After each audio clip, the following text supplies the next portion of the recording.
of the Wurundjeri people of the Kulin Nation, and I pay my respects to elders past and present.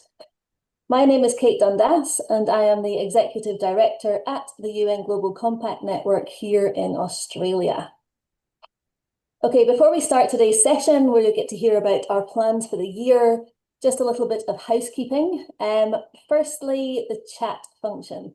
So you can use the chat function to comment on the content, to introduce yourselves, and the team will also be posting links to the relevant materials that we're talking about today.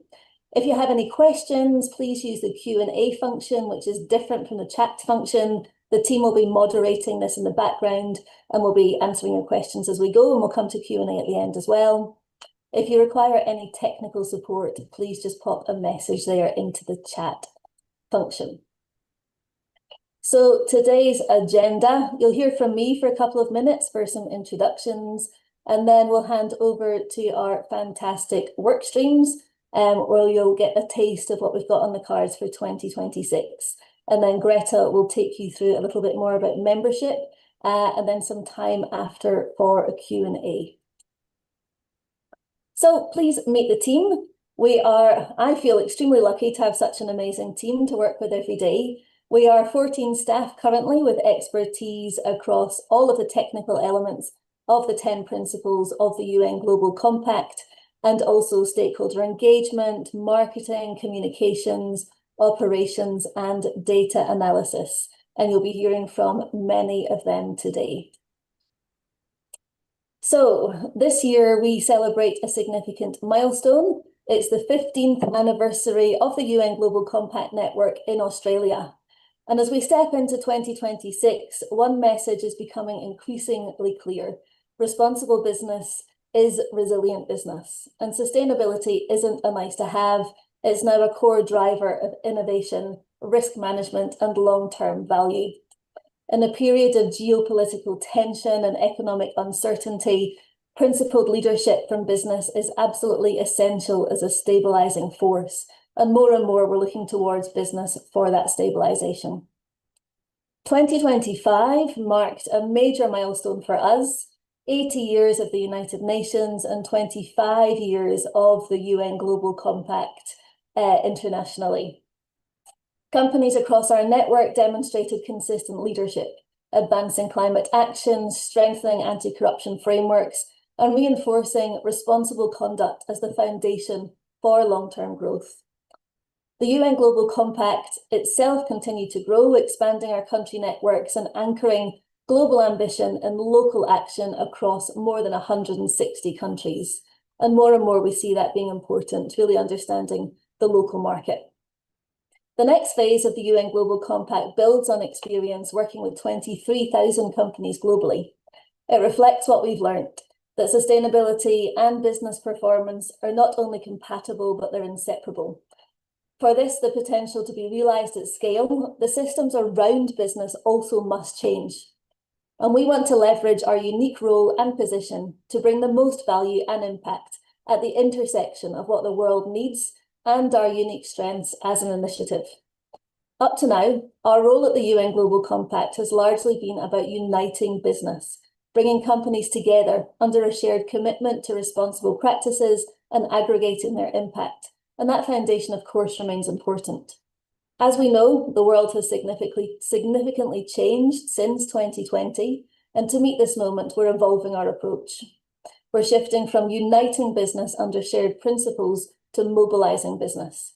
This means that we're moving beyond individual company initiatives and building more coordinated actions that can drive scalable impact beyond company-level change.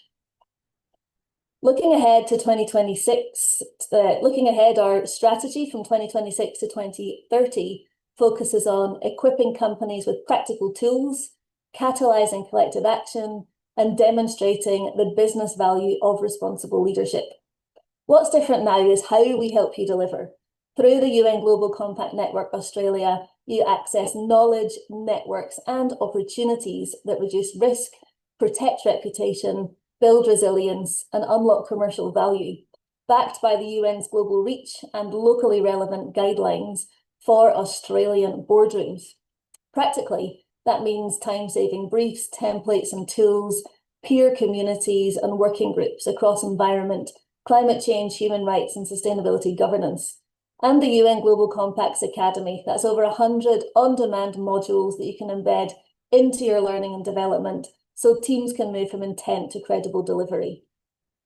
Senior leaders also gain access to executive roundtables with regulators, ministers and UN leaders, building insight, influence and early visibility of emerging expectations. While our not-for-profit model reinvests membership fees into programmes that help Australian businesses succeed. So my message to you is simple. Please use us, use the UNGCNA as a platform for deep engagement to convert commitment into measurable outcomes. And what we need really at the moment is pace and scale. So a little snapshot of 2025. We hosted 54 events with over 4,000 attendees. We successfully launched our sustainability reporting community of practice at the ASX, an offering in partnership with the ASX and Chartered Accountants Australia and New Zealand. If you're not involved in that already, please get involved. We hosted the first Business and Human Rights Regional Forum, Australia and New Zealand, in collaboration with the UN Working Group on Business and Human Rights, RMIT, UNSW, Macquarie and World Vision New Zealand. We launched a new on-demand course on global greenwashing covering over 20 jurisdictions following the success of the Australian Domestic Facilitated course. We launched the Young Professionals Network, a platform to connect young professionals and emerging leaders in sustainability. We held a number of C-suite roundtables in collaboration with the UN Framework Convention on Climate Change, that's the UNFCCC, with UNFCCC Executive Secretary Simon Steele, that was in person in Sydney, and another roundtable with the Principles for Responsible Investment, the PRI, and their global CEO, David Atkin, and that was in person in Melbourne. So this year is a special year, and that's not only because we turn 15, but also because Australia assumes the role of presidency for negotiations at COP31. So officially the 31st Conference of the Parties of the UN Framework Convention on Climate Change, that's again the UNFCCC. So for short, COP31, or the UN Climate Change Conference, will be held from the 9th to the 20th of November this year in Antalya, Turkey. Each year, the UN Climate Change Conference is hosted by one of the 5 UN regional groups. Australia and Turkey are uniquely in the same group, so it's unlikely that Australia will have an opportunity like this again soon, given that the conference host rotates around the globe. So how does it all come together? The United Nations Framework Convention on Climate Change oversees global climate negotiations, sets the rules and the structure for COPs. Turkey is the COP31 host and COP31 president, with the conference being held in Antalya. Australia holds the COP presidency for negotiations. So the president of negotiations is the Honourable Chris Bowen, MP, Minister for Climate and Energy. Australia's negotiation engine room is the Department of Climate Change, Energy, Environment and Water, or DQ, supported by the Department of Foreign Affairs and Trade. And the president for negotiations holds exclusive authority over negotiations, which is actually where the really impactful work happens. A pre-COP will be held in the Pacific. It will be a Pacific Resilience Fund pledging event. And the COP31 action agenda is yet to be finalised, and that's negotiated between Australia and Turkey. So what does this all mean for you and for business? So here are the UNGCNA's COP31 priorities. Establishing and communicating our policy priorities. So to do this, we're engaging with key stakeholders in the UN system and the Australian government. We'll be surveying members, so we'll be surveying you to understand your priorities. We'll follow the pre-COP meeting in the Pacific and host a pre-COP webinar. We have our Uniting Business Live Australia event from the 13th and 14th of May. That will be a stepping stone to COP, where we gather some information from businesses. We'll host leadership roundtables in the second half of 2026. Then we have the UN General Assembly in September, leading into COP31 in November, including, excitingly, a brand new pre-COP leadership trip with Intrepid Travel from the 5th to the 9th of November. So this leadership trip is delivered in partnership with Intrepid Travel, and it's designed as a strategic pre-COP31 experience to help Australian business navigate the global climate agenda. Over 5 days, we'll explore how sustainability challenges and opportunities are playing out locally, giving business leaders practical insights into the social, environmental, and economic dimensions that sit behind the negotiations at COP31. The UNGCNA will lead the content delivery throughout the trip, supported by guest speakers from across the UN network.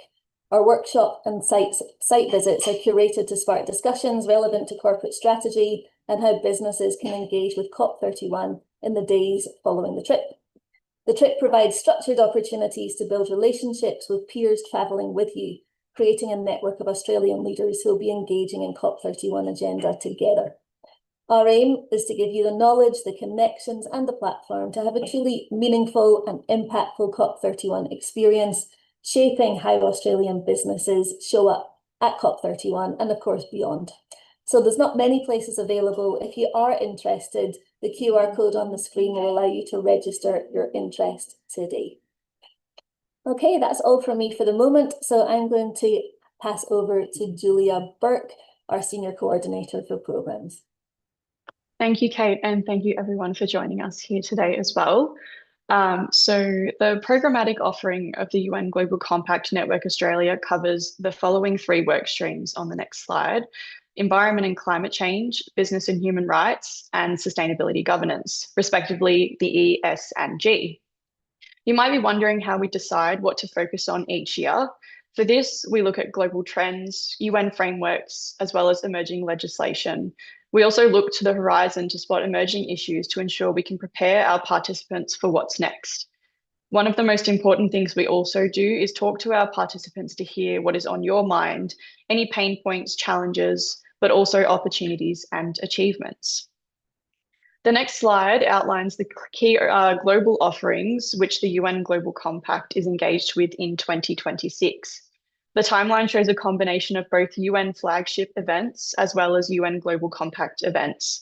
And key convenings to note include UN General Assembly Week in New York, where for the first time the flagship Leader Summit is going to be also open to non-participants of the UN Global Compact, and also COP31 in November, as already mentioned by Kate. If there are any participants on the call today who are already planning on engaging in any of these high-level forums, we encourage you to get in touch with us to connect at these events, or so that we can help facilitate connections with our other UN Global Compact country networks in respective hosting countries. Moving along to the focus at the country network level, here's a high-level overview of our key events in 2026. This graphic doesn't include every single activity, and I'm shortly going to pass on to our workstream managers to go into a bit more detail on our workstream plans. The work plan has been developed taking into consideration a lot of your feedback as participants on how we can deliver the most value to you. The team is really excited to bring some entirely new offerings to our 2026 calendar, including our business and human rights roundtables, and introductory offerings on human rights due diligence and nature. And as described by Kate, for our special COP31 year, some additional COP31 focused leadership roundtables. We're also continuing to deliver some of our core ongoing activities, including the Sustainability Reporting Community of Practice in partnership with the ASX and Chartered Accountants Australia and New Zealand, our Modern Slavery Community of Practice, and the continuation of our greenwashing courses in both its local facilitated cohorts as well as the global on-demand version. We remain flexible and responsive to participant needs and to developments happening both locally and globally to ensure that our activities can have the highest possible impact. So we encourage you to keep in contact with our team and let us know what is front of mind for you and your organisations as the year progresses as well. Now I'd like to hand over to Evan to take us through the environment and climate change workstream. Welcome, everyone. So recently, UN Secretary General Antonio Guterres remarked that in 2026, the UN will remain outspoken on the urgent need for climate action. As he rallied governments, businesses, and civil society, the Secretary General framed climate change as a defining global megatrend requiring strengthened multilateral discussion and action, and for good reason. Forgive me if I sound a bit like a broken record, But last year again ranked among the hottest in human history, and the impacts of climate instability grew more severe. And with increasingly tumultuous geopolitical landscapes, the time is now for the private sector, to flip that green switch, in the words of the Secretary General, and drive net zero and nature positive progress. And many of our Australian businesses are doing some really great things. Led by you all, we continue to accelerate global momentum for climate disclosure practices that are truly world leading in integrity. Credible science aligned transition pathways continue to take shape. Nature positive business practices that span throughout the value chain are gaining traction with leadership, and engagement on circular economy, a just and equitable transition, sustainable finance, and ocean work is moving further into the limelight of private sector discussion. In the words of UNFCCC Executive Secretary Simon Steele at our event last year with Chartered Accountants and ASX, he said strengthening transparency and accountability is essential to unlocking the full economic potential of climate action here in Australia and throughout the world. And we've got a big year ahead of us, including a welcome from that very Simon Steele, as Kate mentioned, at our conference, speaking virtually at Uniting Business Live. And beyond the conference, there are a number of major trends and themes that we should hone into on 2026 as we move forward. First, while we're at it, mandatory climate-related financial disclosure. 2026 is a defining year for Australia's new reporting regime as it comes into force. Group 1 entities are now publishing their first mandatory reports, providing unprecedented transparency on climate risks, as well as increased governance and opportunities for net zero transition progress. Group 2 and Group 3 entities now move into and past the preparation phase, strengthening capability and scenario analysis, transition planning, and data governance. And moreover, our UNGCNA support expands through ASRS aligned sustainability reporting community of practice, which Kate mentioned earlier, which helps organizations in their reporting endeavors. And we'll talk about this a little bit more, but we've got 100 plus businesses signed up. There's nothing else like it. It is free for our UNGCNA participants, so get on board soon. As an outgrowth of COP30, which focused very much on implementation this past year, we are seeing increased transition pathways discussions throughout the year, highlighted by the first global conference on transitioning away from fossil fuels in April in Colombia. And speaking of our domestic net zero implementation efforts and mechanisms, this year we'll also likely see the safeguard mechanism review, and Australian businesses should begin preparing for increased transition efforts on their part. The review will significantly raise expectations, or is expected to, for industrial emitters, particularly with NGER reporters who are also caught up in Group 1, with potential impacts including tougher baselines, stronger compliance obligations, and more stringent emissions data and reporting requirements. COP30, held in the Amazon, also elevated nature to the center of global climate action. And here we'll also see a global rise of nature positive business. There we saw new tropical land forest funds launched, a new tropical forest forever facility secured indigenous land rights and protections across the Amazon, and a bioeconomy challenge that put nature aligned industries from biomaterials to regenerative products on the COP agenda for the first time. Unsurprisingly, we are now seeing a major global focus on forest and land use change, which could impact Australian businesses, especially with our new Environment and Biodiversity Protection Act. In regards to nature positive implications for Australian businesses, here are a few things to look out for. Higher expectations for nature related reporting. Businesses will face growing pressure to align with TNFD, undertake biodiversity risk assessments, and publish nature positive transition plans. Additionally, we have stronger demand for deforestation-free supply chains. Import makers, investors, and regulators may intensify scrutiny of land use, traceability, and environmental due diligence, especially for agriculture, food, mining, and retail sectors. And big opportunities are there in nature markets and the bioeconomy. Global nature finance momentum is picking up as it opens new commercial pathways, including biodiversity credit markets, ecosystem restoration products, and support for bio-based industries and regenerative agriculture. Moreover, we're seeing more Indigenous-led partnership expectations. We'll leave that to our business and human rights team for the most part, but we're seeing global shifts towards right-based nature action, which means Australian companies will be expected to embed First Nations co-design, governance, and benefit sharing into nature-positive strategies. And climate and nature integration in corporate planning. New global adaptation indicators mean companies must now integrate ecosystem resilience, water risk, and biodiversity impacts into climate risk assessments and future regulatory disclosures. So, with billions in public and private capital now committed annually to biodiversity and nature-based solutions and ecosystem restoration, businesses are recognizing nature-related risks and opportunities while analyzing their own impacts and dependencies at increasing scale. So likewise, early movers on Target 15 of the Global Biodiversity Framework and implementation may gain advantages in markets increasingly shaped by nature risks of disclosure, deforestation-free supply chains, and ecosystem-positive investment criteria. And moving on to COP31, with Australia leading COP31 negotiations, several global shifts are likely to impact businesses. Here are a few that we might see around the COP31 discussions and negotiation items in the future. Sector-specific global decarbonization pathways, as I mentioned earlier, particularly for energy, finance, and agriculture, and heavy industry, there will be a strong focus on renewables. To paraphrase the UNFCCC Executive Secretary, Australia's living standards depend on doubling down on clean energy, not delaying. A stronger global architecture for climate-related financial disclosure, building on ISSB and ASRS emerging assurance regimes. Sharper focus for nature-related transition planning, integrating climate and biodiversity, and then increased scrutiny of Indo-Pacific supply chains, including resilience, biodiversity impact, and emissions transparency.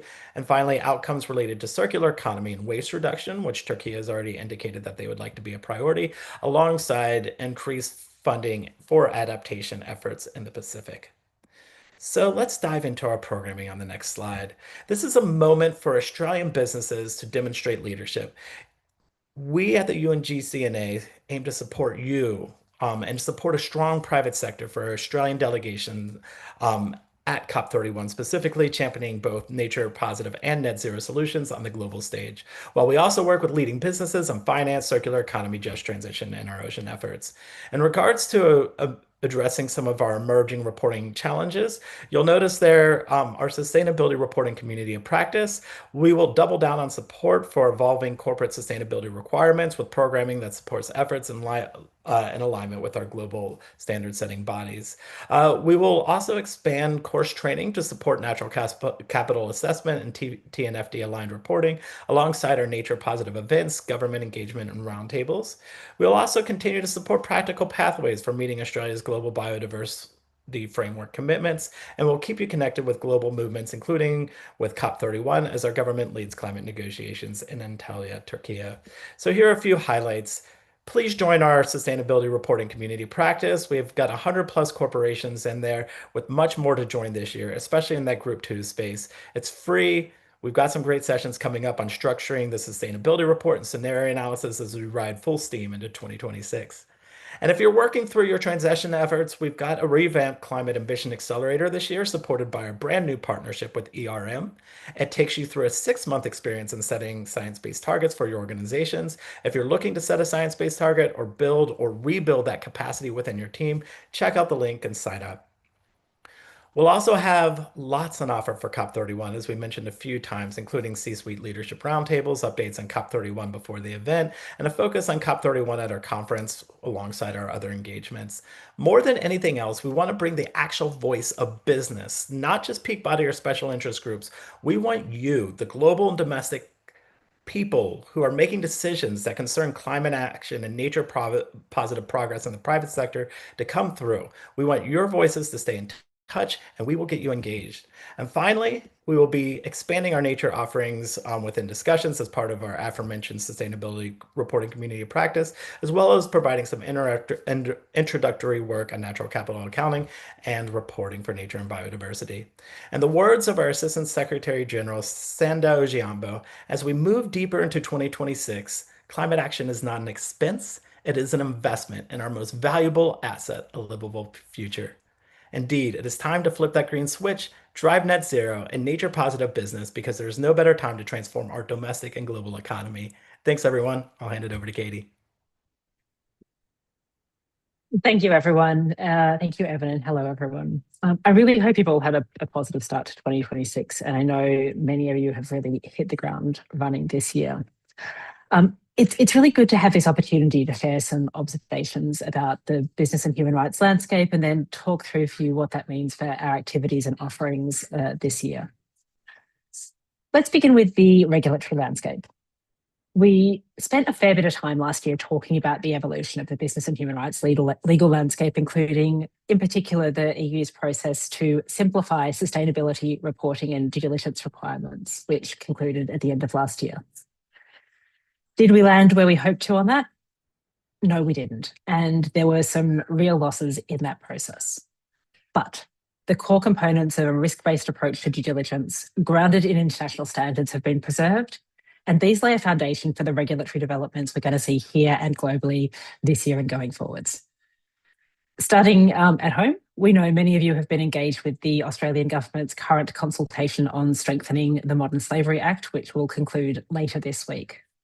One of the key changes being considered is the introduction of a mandatory modern slavery-focused due diligence obligation. The introduction of a risk-based mandatory due diligence obligation would be a very significant regulatory milestone, and one that has the potential, to help strengthen action to address modern slavery, to level the playing field, and to support Australian businesses to access both markets and finance in jurisdictions where robust due diligence and reporting requirements are already in place. These include, for example, the European Union, Germany, France, Norway, Switzerland, and they're under consideration in a number of other places as well, including the UK, Thailand, South Korea, Indonesia, and Canada. We also continue to see ongoing focus on forced labour import bans, that is, laws that prohibit goods made with forced labour from entering the market. The Australian government is not currently considering the introduction of such a law here, but these laws overseas will continue to impact Australian businesses that supply into markets where forced labour bans are in place. They're also generating some real concerns that Australia might become a dumping ground for goods made with forced labour. Finally, on the regulatory front, we expect to see the work of the Task Force on Inequality and Social Related Financial Disclosures, the TISFD, to drive stronger focus on the future of reporting on human rights and other social risks and impacts. The TISFD is building on and is working to align with the approach that's been taken by both the TCFD, the Task Force on Climate-Related Financial Disclosures, and the TNFD, which Evan just mentioned, which is a Task Force on Nature-Related Financial Disclosures. It's seeking to support businesses to report in a more consistent and impactful way across climate, nature, and social risks and impacts. A draft reporting framework for social-related financial disclosures is expected to be developed and released during the course of this year, and we would expect to see flow-on impacts to international reporting standards as well as Australian sustainability reporting requirements. So what does all this mean, this movement in the regulatory landscape? Firstly, the expectation that businesses in Australia should be working proactively to understand the human rights risks and impacts and to take appropriate action to address those is hardening. If your business has been approaching human rights as a nice to have or with a narrower focus on modern slavery and labour-related issues, this is the year to take a close look at the direction of travel and opportunities to start to uplift your approach in line with global trends. Effective human rights risk management is increasingly key to ensuring continued access to finance, access to markets, to maintaining strong relationships with investors, with customers and other business partners, with being positioned to anticipate and act on risk, and also, importantly, contributing to meaningful positive outcomes for affected people. And you'll see this reflected in a lot of our programming for this year. Building on this, we're seeing stronger focus from a broad range of stakeholders, including investors, businesses, many of our participants, civil society organisations and government, on really strengthening both the quality and the effectiveness of human rights risk management. Stakeholders are increasingly recognising that due diligence policies and processes are a means to an end, not an end in themselves. This year, we expect to see growing focus on a number of key areas where due diligence policies and practices are either nascent or in some areas where they're falling short. So, for example, we expect to see a lot of discussion around what good risk assessment really looks like. We know the issues are out there. How do we find them and do something about them? We're looking to see growing focus on ways to advance collaborative action to solve shared challenges, building on the ACCC's updated guidance on sustainability collaborations, which was released late last year. We also expect to see growing focus on opportunities to improve pathways to remedy for affected people and real consideration of what the experience of people using company grievance channels and other mechanisms and processes is. Turning to our third column on this slide, Evan mentioned that social and human rights risks are now deeply intertwined with climate and nature action, and I don't think that will be news to anybody joining us here today. Likely key human rights focus areas that we expect to see coming up in the lead up to COP31 and throughout the sustainability transition include, firstly, the rights of Indigenous peoples, including Australia's First Peoples. Secondly, human rights risks in critical minerals and renewable energy supply chains. Thirdly, the rising risks of vulnerability to modern slavery and exploitation that are resulting from climate-related migration and displacement. And then finally, the conversation around justice for small island states, those who are really at the vanguard of climate risks and impacts. At a more fundamental level, however, the human rights and social dimensions of our response to the climate and the nature crises goes beyond ambitions to achieve a just transition. It's about whether the transition happens in time and can be sustained. I think we're all seeing almost daily in the news headlines now how the fractures in our societies are undermining the ambitious leadership that we need to achieve a timely and just transition. The work businesses do, that you all do, to understand how people are impacted across your operations and value chains, and then to do something about those impacts, will be critical to ensuring the thriving, robust societies that we're going to need to enable effective action on climate and nature and protect our future. So, what will we be driving this year across our activities? First, we'll be focused on levelling up discussion and implementation of human rights due diligence here in Australia towards more widespread uptake of risk-based human rights due diligence, building on the work that many businesses are already doing to manage modern slavery risks. Second, we'll be looking at key opportunities to embed respect for human rights, building on international standards as a foundation for the transition. We'll be unpacking what place-based transition looks like, what we're learning from early efforts in Australia and around the world. We'll be examining practical entry points to join up action on climate, nature and human rights risks and opportunities, grounded in real-life examples of practice and problem solving.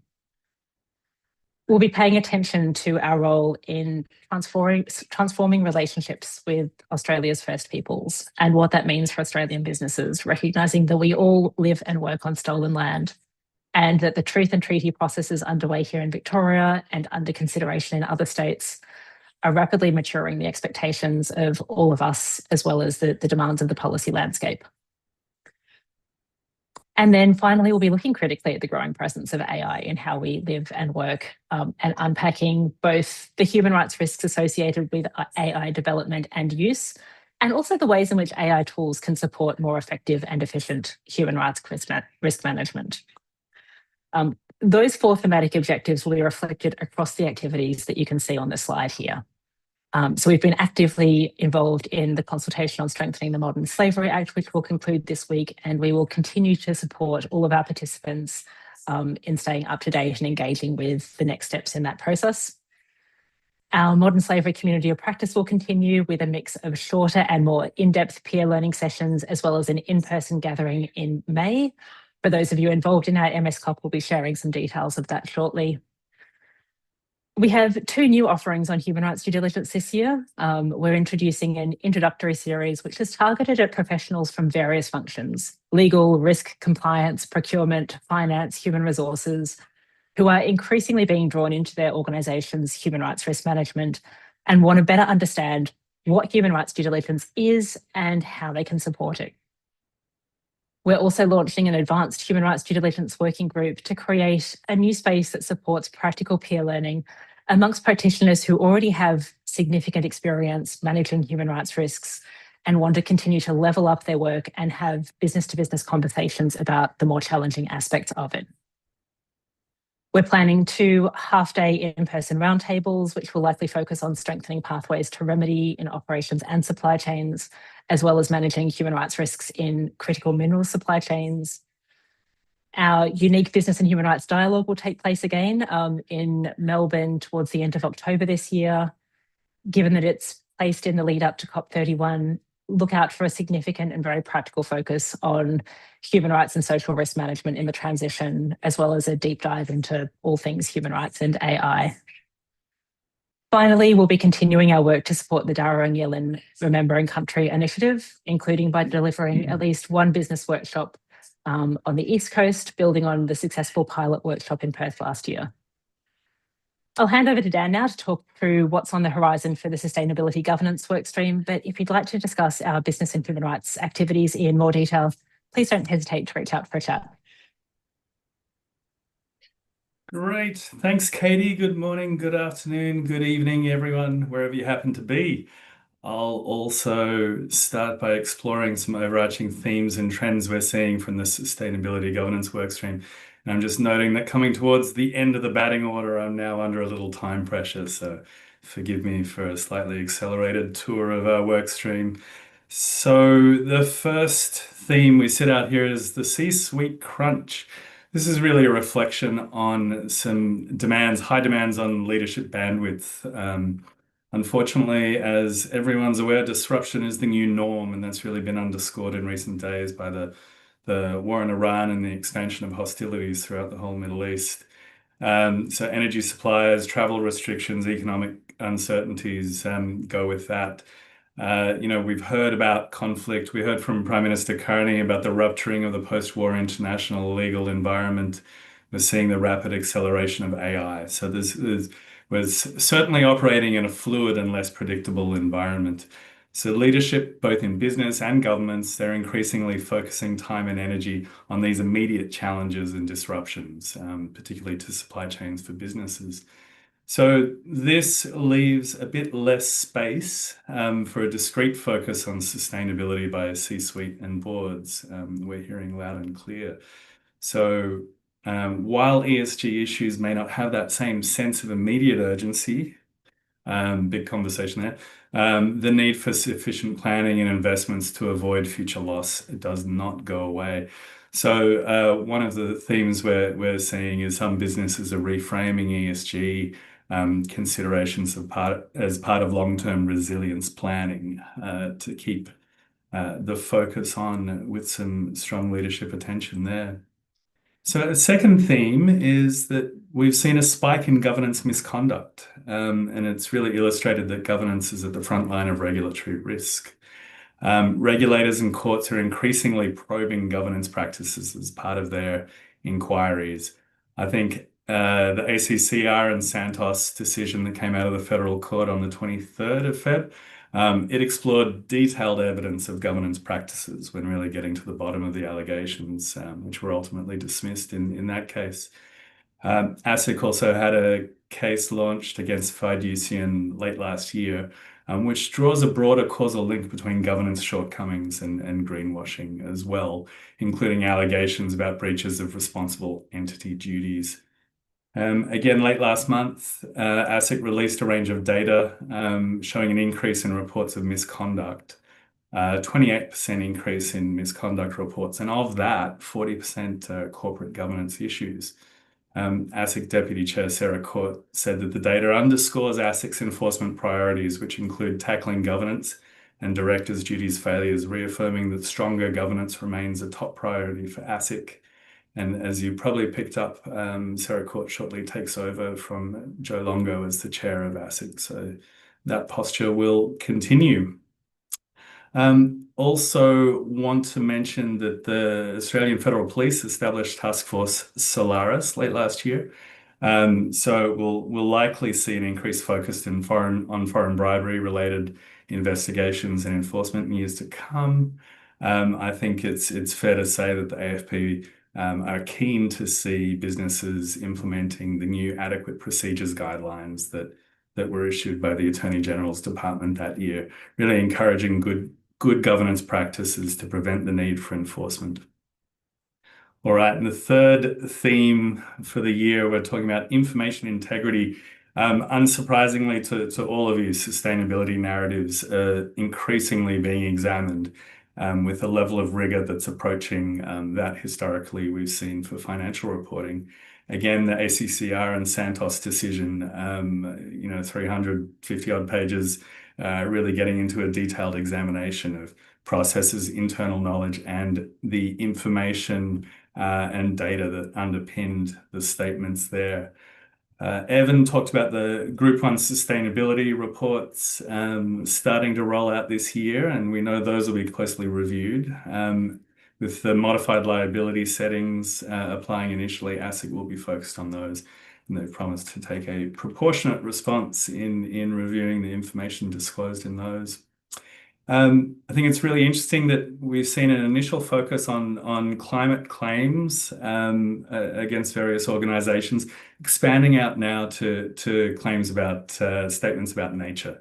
So the ACCC obtained an 8.2 million fine against Clorox last year in relation to ocean plastics claims.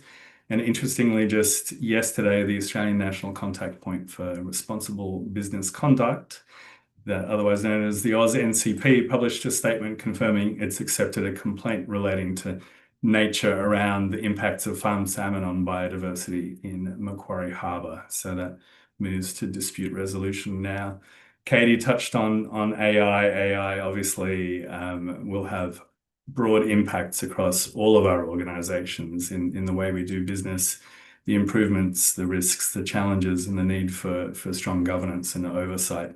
So late last year, the federal government released guidance for AI adoption. NCP's just released due diligence guide on AI as well. We expect to see increased scrutiny there. At the end of it all, it's important to stay the course with credible sustainability narratives and information as these perceptions will continue to materially contribute to brand value going forward. So taking those themes and trends and translating into some of our activities coming up for 2026 on the next slide here.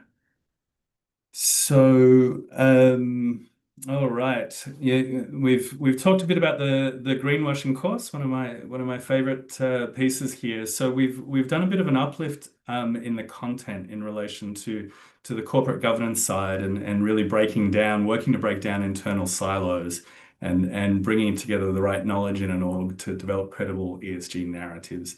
So we have a cohort kicking off mid-March in a couple of weeks now, and another one scheduled for October. We'd love to see you on board in one of those cohorts. Then we had a new offering starting last year, which will continue through this year, of dedicated corporate cohorts. For those organizations who are large enough for that to be a reality, the course itself provides a forum to bring together the right parts of the organization.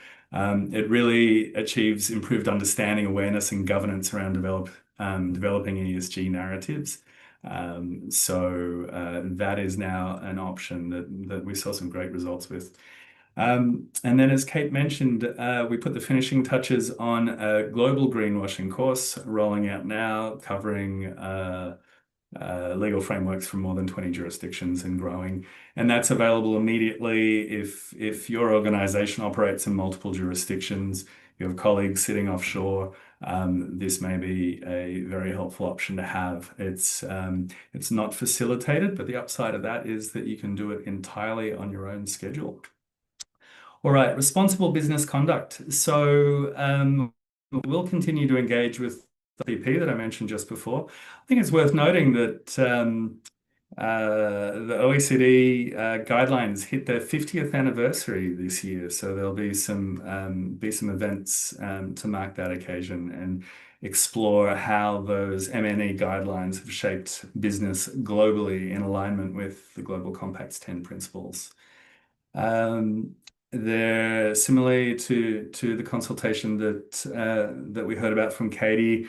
In this year, there's a statutory review of the legislation that passed recently on the combating foreign bribery Act, and so that's required around April of this year. So we'll be working with Attorney Generals feeding into that, and also the BP, nice segue there, our Collective Action Initiative, the Bribery Prevention Network, will continue as the host organisation of that. So at that point, I'm going to pass over to my colleague Lara Taylor for more on the BPN.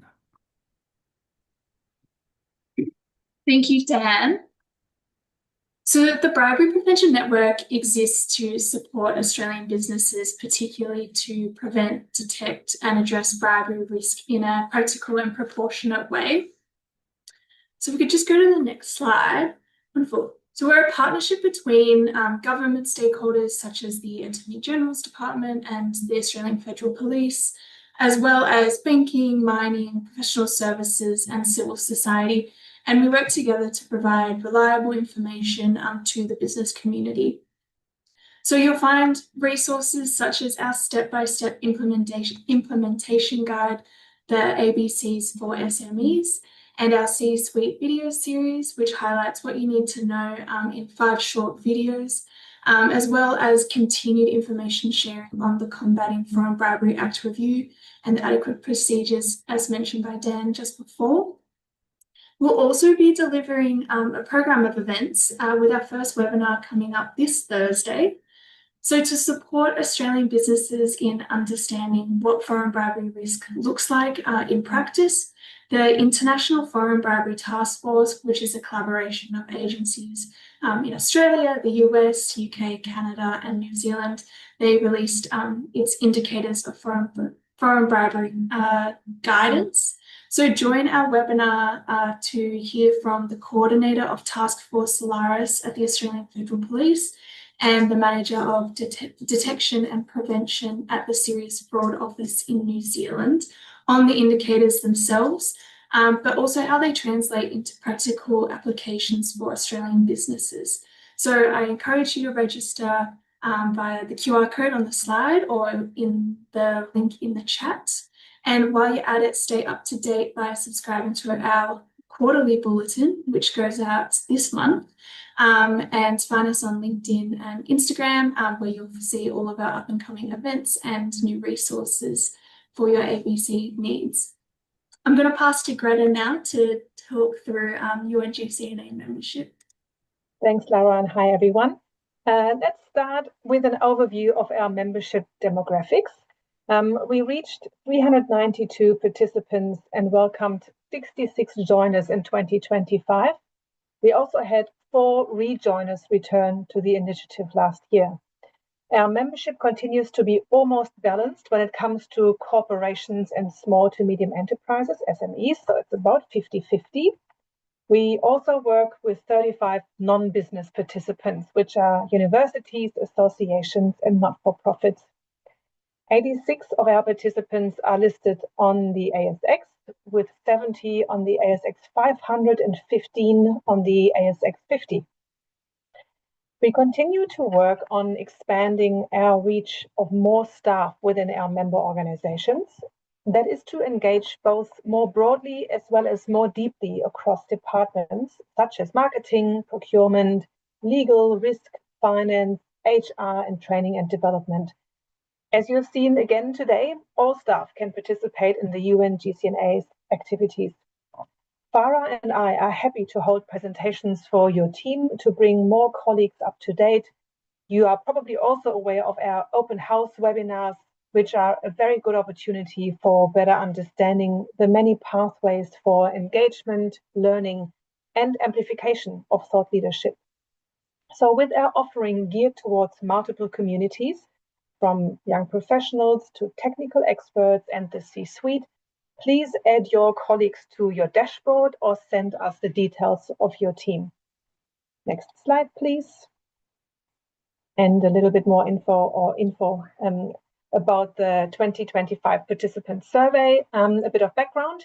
To ensure that our work reflects the needs of our members, we conduct an annual survey at the end of each calendar year. Our November 25 survey drew strong participation across sectors. In terms of business types, we saw 70% corporate participation, 23% SMEs, and 7% non-business organizations participate. The majority of respondents work in sustainability and ESG, which is about 68%, followed by supply chain, 15%, and operations, 10%. So to the key findings. Satisfaction remains high, with 78% of respondents reporting they are satisfied or very satisfied with their offering. Thank you. Most valued activities are our two communities of practice, the Sustainability Reporting Community of Practice and the Modern Slavery Community of Practice. These were identified as delivering the greatest value to members. Most frequently attended activities were, again, our Modern Slavery Community of Practice, which was on par with the Sustainability Reporting Community of Practice info session, followed by the Business and Human Rights UN Regional Forum, the Australian Dialogue on Business and Human Rights, and then on par again were our AGM and the annual program launch exactly 1 year ago. So you told us what you value the most. There's 4 areas. Credibility and quality of content. UNGCNA is widely regarded as a trusted UN-mandated source of global insight. Courses and accelerators. There is a strong appreciation for structured learning, accelerator programs, and upskilling opportunities that build practical capability. Thirdly, peer-to-peer engagement. Communities of practice and networking opportunities are highly valued for enabling the exchange of real-world experience and practical solutions. And then our role as a convener. The UNGCNA's ability to bring together business, government, and civil society is seen as central to its value proposition. In summary, participants strongly endorse our credible content, high-quality convening, and communities of practice as defining strengths of the network. To better meet expectations, 26 focuses on the following 4 areas. Firstly, more practical real-world application. You told us that you're seeking more tangible real-world support from case studies, tools, and business case guidance to communities of practice, translating frameworks into actionable steps. I hope you found some of these in the presentation today. Secondly, clearer strategy and simpler pathways. Respondents want UNGCNA strategy to be communicated more clearly for offerings to follow a transparent progression by maturity level from introductory to advanced content. Again, today you have heard that we are doing exactly that, for example, with the human rights due diligence offerings coming up. Thirdly, sharper focus and curation. You've encouraged us to streamline efforts, prioritize fewer initiatives delivered with stronger execution and practical impact. You value curated pathways to help you navigate content, focus attention, and apply insights effectively. Again, I'm confident that you got at least a glimpse of that today. And then fourth, broader and more diverse convening. You've expressed interest in more diverse partnerships and event formats to attract a wider range of organizations and avoid overly homogeneous groups. As a cross-sectoral convener, we offer a range of activities that invite all business types, sizes, and sectors into the physical or virtual room. When it comes to different audiences, we have heard that more tailored content, for example, for our C-suite audiences, is valuable. Again, I'd like to encourage you to connect with us via info sessions like our open house, our networking events, as well as presentations to your team. Especially at times of staff changes and restructuring, it can be quite worthwhile getting an introduction or a refresher. Farah and I are here to support. And the next slide, please. A very quick reminder about the Academy. Our digital learning platform open to all staff of participating businesses. You see some example topics on this slide, but the Academy content continuously grows and gets updated. It's a very well curated space that does cater for levels of maturity. So from beginners and foundational content to deep dives, masterclasses, changemaker series, you can access it all. Remember that you can download up to 3 SCORM files onto your own learning management system. With that, I'm handing back to Kate and the entire team for the Q&A. Let's see what's come through. Thanks, Greta. And thank you for your questions, many of which have been answered in the Q&A. But there was one question that we would like to answer live. It was a brilliant question from Andrew, saying that he's observed sustainability professionals are increasingly impacted by the broader ESG pullback and by shifts in organisational operating models. And much of our focus tends to be on thematic issues, which we spent a lot of time talking about today. So things like reporting, modern slavery, etc., but less attention on the sustainability profession itself and the transformation of sustainability practice. Can we address the elephant in the room? Such a great question, and thank you for naming it so directly. And look, it is completely part of our mandate and deserves probably more airtime than it gets, and something that we have lots of discussions about with our participants and with the team itself. And you're right that much of our programmatic focus has been thematic, but our mission is about embedding responsible business practice into strategy and operations, and that has to include how sustainability functions are structured, resourced, and valued within organisations. But not only that, it has to include the broader system that we operate in, the planetary boundaries. What is the role of business? In terms of the ESG pullback, it is real, certainly, in some places. And we're definitely seeing it not only in how reporting is done, but also in the people doing the work. And I remember at our last conference in 2024, we surveyed the room full of sustainability professionals and CEOs and board members on how they're feeling in burnout.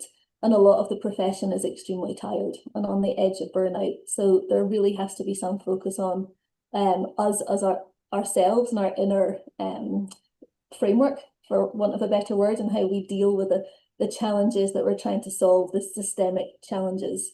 But we have seen redundancies, scope reduction, sustainability teams being absorbed into other functions. As reporting gets rolled out, lots of sustainability professionals moving into finance. And if the profession is being hollowed out, that does have direct consequences on the commitments that our members have made. And also where we spend our focus.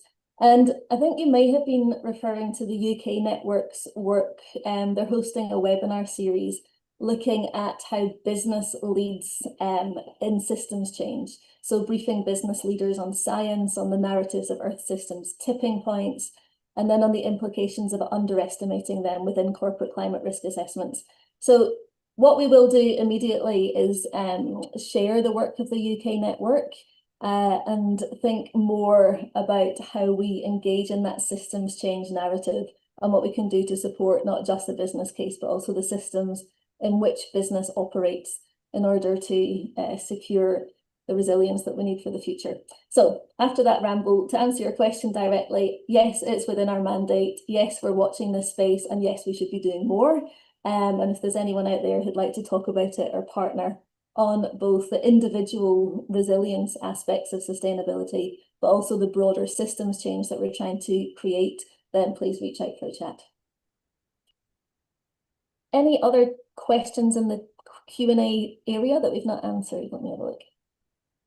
I think we've potentially got to them all. Greta's answered the one on Prime. With 2 minutes left, I think we are possibly ready to wrap up. So just leaves me to say an enormous thank you. You've heard about our key activities for 2026. Everybody will receive slides and recordings post-event. A massive thank you to the team who've been working behind the scenes to pull this session together. Chloe and Amelia weren't on the screen, but they do so much work in the background to make all of this stuff appear so very seamless. So thank you, enormous thank you to Chloe and Amelia, to Lara, Jeremy and Morag and the others who you actually haven't seen the faces today, to Neha. A reminder that registrations are now open for Climate Ambition Accelerator, Greenwashing course and our conference, and we will keep responding to participant needs, and we do really value your feedback. We look at it all the time and think about how we use it to shape what we do. And one final and very important announcement, Our flagship conference, Uniting Business Live, is coming back to Sydney this May. And as outlined in our opening, the conference will be a key COP31 milestone event for us in the lead up to COP31.